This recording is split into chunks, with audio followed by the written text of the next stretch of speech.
बिस्मिल्लाहिर्रहमानिर्रहीम। आज का हमारा टॉपिक है class amphibia. Class amphibia domain Eukarya से बिलोंग करती है। जो 3 डोमेन्स हमने पढ़ी थी, डोमेन आर्किया, डोमेन बैक्टीरिया और डोमेन यूकेरिया। तो डोमेन यूकेरिया की ही हम डिटेल पढ़ रहे हैं। Domain Eukarya, kingdom animalia. Domain Eukarya में हमने 4 किंगडम्स पढ़ी थी, उनमें से किंगडम एनिमेलिया। किंगडम एनिमेलिया में मुख्तलिफ फाइलम थे, जिनमें से एक फाइलम कॉर्डेटा। फाइलम कॉर्डेटा को 3 सब फाइलम में डिवाइड किया गया था, जिनमें से एक है वर्टिब्रेटा। वर्टिब्रेटा को आगे 2 ग्रुप्स में डिवाइड किया गया था, पाइसिस एंड टेट्रापोडा। तो ये बिलोंग करता है टेट्रापोडा से। एंड इसकी क्लास क्या है? Class amphibia. फाइलम कॉर्डेटा को सब फाइलम यूरोकॉर्डेटा, सब फाइलम सिफेलोकॉर्डेटा और सब फाइलम वर्टिब्रेटा में डिवाइड किया था। जो हम फाइलम वर्टिब्रेटा है, इसकी डिटेल पढ़ रहे हैं, इसकी मुख्तलिफ क्लासेस पढ़ रहे हैं। वर्टिब्रेट्स को डिवाइड किया जाता है पाइसिस और टेट्रापोडा में। पाइसिस में सारी फिशेज आती हैं, जैसे कि साइक्लोस्टोमेटा, कॉन्ड्रिक्थिस एंड ऑस्टिकथिस। जबकि टेट्रापोडा में 4 फीटेड ऑर्गेनिज्म हैं, जैसे कि एम्फीबिया, रेप्टिलिया, एविस, मैमेलिया। हम पढ़ेंगे एम्फीबिया। तो पहले हम एम्फीबियंस को देख लेते हैं, ताकि इजीली कैरेक्टर्स को हम समझ सकें।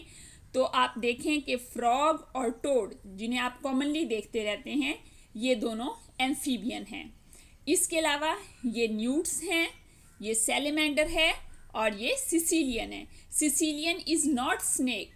Snake belongs to class reptilia, but caecilian is member of class amphibians. आप देखें, फ्रॉग को आपने देखा होगा कि इनकी स्किन ऊपर से मॉइस्ट होती है, ठीक है। मॉइस्ट स्किन की वजह से ये अपनी स्किन के साथ भी रेस्पायरेशन करते हैं। इनमें से कुछ आप देखें, जैसे ये और ये टेल वाले हैं, और कुछ ऐसे हैं जिनमें टेल नहीं होती, जैसे फ्रॉग एंड टोड्स।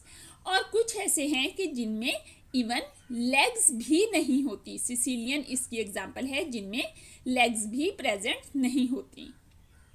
फिर एक और कैरेक्टर जो आपको पता है ऑलरेडी, वो ये है कि इनमें डुअल मोड ऑफ लाइफ पाया जाता है। डुअल मोड ऑफ लाइफ क्या है?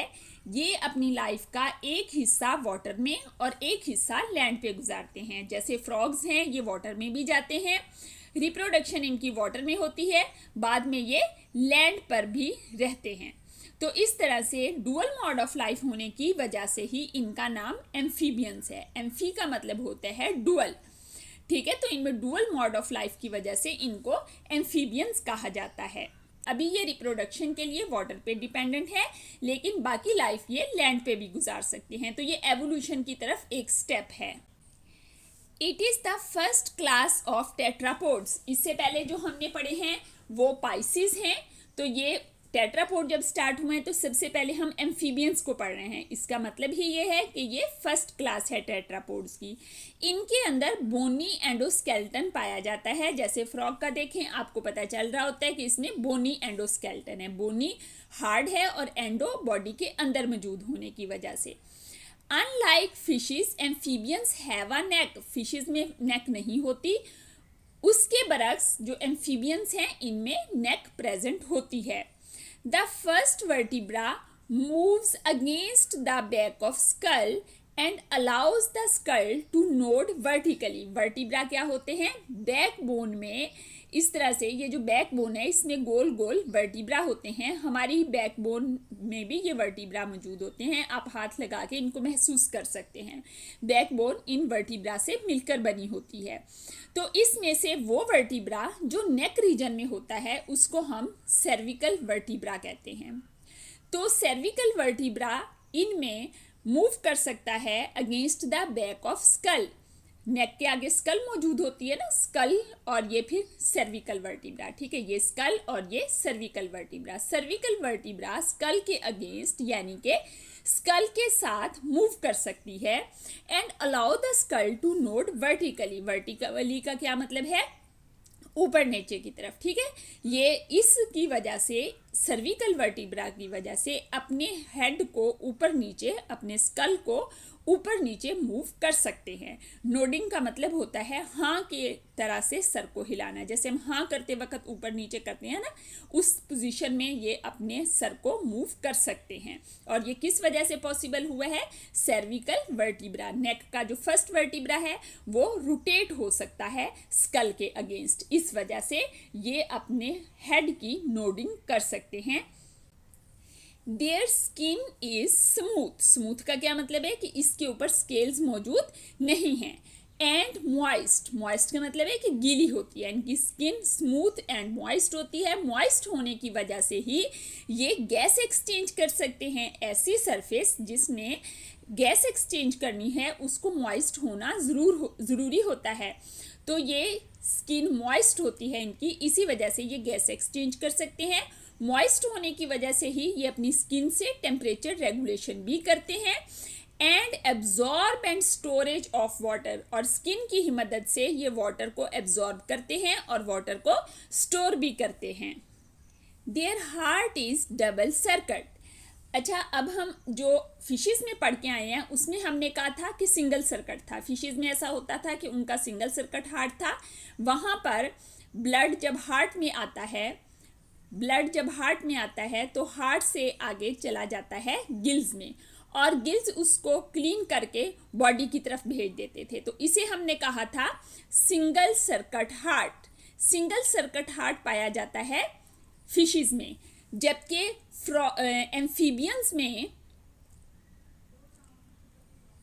एम्फीबियंस में डबल सर्कट हार्ट पाया जाता है। डबल सर्कट हार्ट क्या होता है, ऐसा हार्ट जिसमें ब्लड 2 दफ़ा आता है। तो इनका डबल सर्कट हार्ट है, इनमें 2 एट्रियम पाए जाते हैं, ये इसका फर्स्ट एट्रियम और ये इसका सेकंड एट्रियम, 2 एट्रियम इनमें पाए जाते हैं और सिंगल वेंट्रिकल पाया जाता है।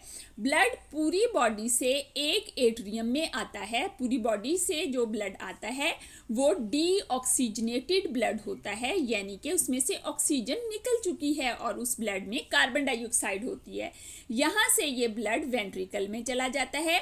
वेंट्रिकल में जाने के बाद यहाँ से ये लंग्स या स्किन या गिल्स जो भी होते हैं उनके पास चला जाता है। वहाँ से क्लीन होने के बाद, ठीक है, जहाँ पर भी गया वहाँ से क्लीन होने के बाद ये ब्लड वापस चला जाता है दूसरे एट्रियम में।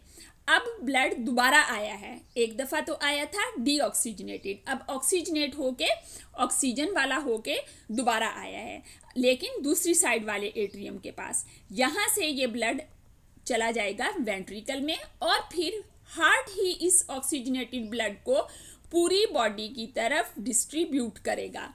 यहाँ पर ब्लड 2 दफ़ा हार्ट में आया है, एक दफ़ा डीऑक्सीजनेटेड और एक दफ़ा ऑक्सीजनेटेड ब्लड। तो इस वजह से इसको हम डबल सर्कट हार्ट कहते हैं। चूंकि इनमें लार्वा, इनकी रिप्रोडक्शन वाटर के अंदर होती है, तो इस वजह से इनके जो लार्वल स्टेज होती हैं वो गिल्स के ज़रिए रेस्पायर करते हैं, क्योंकि वाटर में गिल्स ही रेस्पायरेशन कर सकते हैं, लंग्स नहीं कर सकते।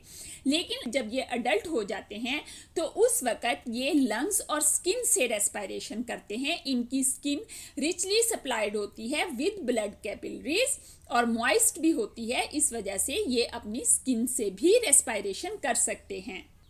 अपनी बॉडी को हीटअप करने के लिए ये एक्सटर्नल हीट सोर्सेज पर डिपेंड करते हैं। ये बॉडी के अंदर जो हीट जनरेट करते हैं वो इतनी ज़्यादा नहीं होती कि उससे ये अपनी बॉडी को वार्म कर सकें। इस वजह से ये अपने एनवायरनमेंट से हीट लेकर अपनी बॉडी को वार्म करते हैं। क्योंकि ये बॉडी के बाहर से हीट लेते हैं इसलिए इनको एक्टोथर्म्स कहते हैं। एक्टोथर्म्स होने की वजह से और बॉडी के बाहर से हीट लेने की वजह से ये सर्दियों में चूंकि टेम्परेचर कम होता है तो सर्दियों में इनका सर्वाइवल मुश्किल हो जाता है और ये इस वजह से हाइबरनेट कर जाते हैं। हाइबरनेट का क्या मतलब है? छुप जाते हैं और छुप के सो जाते हैं, कोई एक्टिविटीज़ नहीं करते और इस तरह से ये अपना सर्दियों का टाइम गुजार लेते हैं। जैसे कि आपको स्टार्ट में बताया कि कुछ में टेल होती है और कुछ में नहीं होती।